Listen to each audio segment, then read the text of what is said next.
berwajib gitu ya. Maksudnya kayak pihak kepolisian atau mungkin pihak security pada saat itu mungkin akan lebih better daripada kayak nyoret mobil orang kan.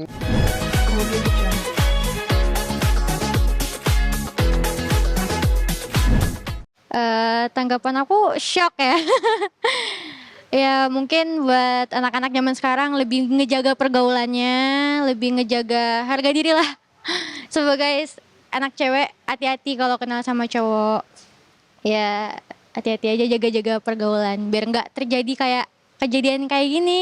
Masih di bawah umur udah hamil. Ntar gimana kehidupannya ke depannya, masa depannya gitu. Jadi mulai sekarang anak-anak kalian yang di bawah-bawah umur ya lebih hati-hati lagi kalau bergaul, lebih bisa menjaga diri. Ya, maksudnya ini kan masih kecil banget ya. Iya. Tahunnya itu yang kelas 6 SD gitu ya. Ya prihatin gak sih dengan pergaulan sekarang gitu, maksudnya udah kenal seks bebas lah istilahnya ya. Iya. Masih kecil itu gitu. Sangat prihatin sih. Aku sangat prihatin ngelihatnya. Ya mungkin untuk orang-orang tuanya juga untuk lebih mengawasin anak-anaknya biar terjaga pergaulannya. Jujur aku sih awal tahu berita itu shock banget ya. Karena kayak kejam banget gak sih? Tapi ya mungkin itu ya gimana ya, kesalahan dua pihak juga gak sih, gak bisa disalahin satu-satu gitu kan. Jadi ya gak tau sih, aku shock kayak yang pastinya. Tapi kayak menurut aku itu kan bisa diselesain secara baik-baik gitu. Atau mungkin ya bisa aja kayak diomongin kayak misalkan entah mereka, sorry ya, bisa aja diomongin ke yang pihak lebih berwajib gitu kan, nggak harus pakai kekerasan gitu nggak sih, harus saya ya udah sih gitu aja. Shock. Iya sih, ya mungkin kalau misalkan kayak gitu sih udah separah itu ya wajar gak sih kalau dia se-emosi itu, tapi ya kayak nggak harus dibakar juga. Itu sih kejam sih jujur ya. Iya, iya. Harusnya mungkin ini gak sih bisa cerai aja, minta cerai. Iya, bisa minta cerai aja atau diomongin ke jalur hukum gitu kan. Jangan pakai kayak kekerasan kayak contoh bakar gitu, itu parah sih.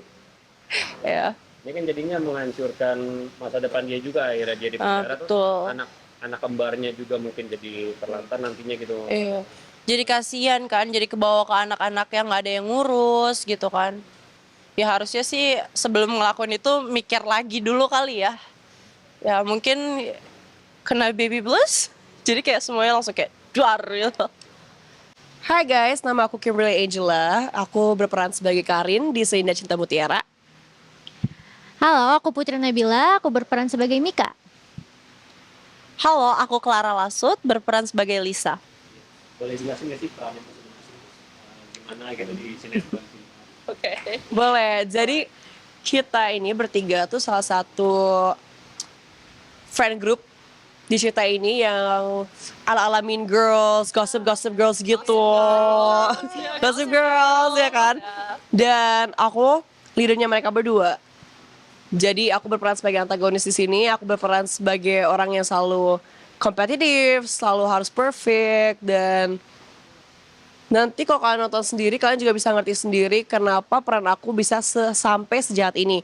Kalau Bill, dia tuh yang ngebocor-bocorin atau yang ngekompor-komporin. Bener banget, aku tuh julid bawel gitu loh. Yes, kalau ini tuh ya cuma kayak udah deh, ikut campur. Ya udah yang ikut aja, ikut campur, tapi kadang kasih kayak ide gitu loh. Yes. Ide yang jahat gitu.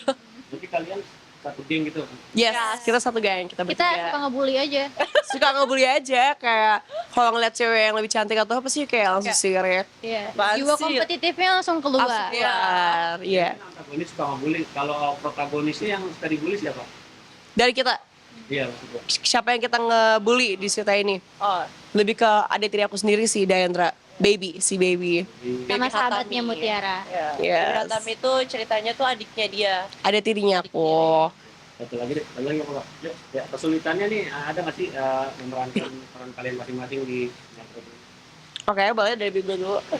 Aku sulitnya tuh ya biar berusaha aja supaya nggak kelibet karena emang ceriwis banget. Kalau ngomong tuh yang Yes, harus yang harus cepet-cepet gitu. Harus rewel, Yes. paling bawel gitu. Kalau kamu Kesulitan aku untuk jadi Karin ya mungkin jaga emosi. Karena kadang kan kita, contoh nih kita lagi take adegan scene 7. Dan itu emosinya tuh harus diketahui dulu. Karena besok nantinya kita malah ngelakuin scene yang seharusnya sebelum itu. Gitu, jadi ngejaga emosi sih. Aku semarah apa, gini. Kalau aku sejauh ini sih ya alhamdulillah belum ada kesulitan karena kayak peran aku kan di sini cuma kayak antagonis tapi kayak ya udah ngikutin mereka berdua aja gitu loh. Jadi kayak ya sepanjang ini belum ada kesulitan sih. Ini penyataan tayang kemarin perdana tanggal 6 ya? Yes. Ini progresnya seperti apa sih? Udah berarti 4 harian lah ya gitu. Tayangannya Kak. Aku puas sih pas lihat tayangan, puas juga. Makin seru Alhamdulillah ya. Makin seru. Akhirnya tayang juga. Akhirnya tayang. Cerita yang makin seru, Yes. makin buat penasaran. Yes. Banyak banget plot twist-nya dah. Ya, Banyak seru banget.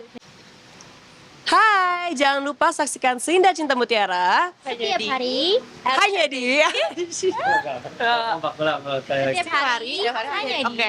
RCTI. Oke. RCTI. Oke. 3, 2. Hai, jangan lupa nonton Sinda Cinta Mutiara Setiap hari. di RCTI jam 6 sore. Kalau menurut gue sih mendingan laporin kepada yang berwajib gitu ya. Maksudnya kayak pihak kepolisian atau mungkin pihak security pada saat itu. Itu mungkin akan lebih better daripada kayak nyoret mobil orang, kan orangnya pasti kerja keras juga untuk mobil itu, nggak gampang untuk ngumpulin uang sebanyak itu gitu kan. Jadi ya mungkin itu tanggapan saya sih. Mungkin harusnya lain kali, satu, mobilnya parkir jangan sembarangan, dan dua, yang pelakunya mohon lapor aja ke pihak yang berwajib gitu. Ya, saya cukup prihatin, bukan cukup, malah prihatin banget ya begitu mendengar ada kasus yang lagi viral tentang anak di bawah umur udah bisa hamil dan yang menghamili di bawah umur juga. Sungguh di luar nurul ya. Saya bingung mau ngomong apa. Emang dunia ini udah semakin banyak peristiwa ya yang tidak terduga. Ya mungkin ini sebuah tanda, entah tanda apa gitu, yang jelas membuat kita menjadi pelajaran buat kita gitu kan, agar kita menjaga anak-anak kita. Sama seperti saya yang udah punya anak, emang zaman sekarang ini perlu perhatian khusus untuk anak-anak, apalagi ini sungguh mengagetkan ya, di bawah umur. Kan udah biasa kalau misalnya udah 17 tahun ke atas, ini di bawah umur ini sangat membingungkan. Dan saya nggak bisa, ya di luar nurul deh kok bisa terjadi gitu loh. Ya. Mungkin karena mungkin ya, tapi kalau dilihat dari daerahnya ya pasti semuanya lah udah ada handphone, udah ada medsos, walaupun di fak ya, bukan ini ya, daerah di Papua ya. Ya pasti di sana sama aja, mungkin di sini ada handphone sehingga anak kecil dengan gampangnya ngeliat di apa yang belum pantas mereka lihat. Makanya saran saya adalah bagaimana kita memproteksi orang tua. Jangan dibiarkan begitu aja kan, bisa dipilih gitu mana tontonan-tontonan yang tidak layak itu bisa kita blok gitu ya, supaya anak-anak nggak bisa buka itu. Ya, itu aja sih saran saya. Saya prihatin sekali. Dan saran saya, para orang tua emang harus fokus, harus benar-benar perhatian ekstra, hati-hati kepada anak-anaknya masing-masing. Kemudian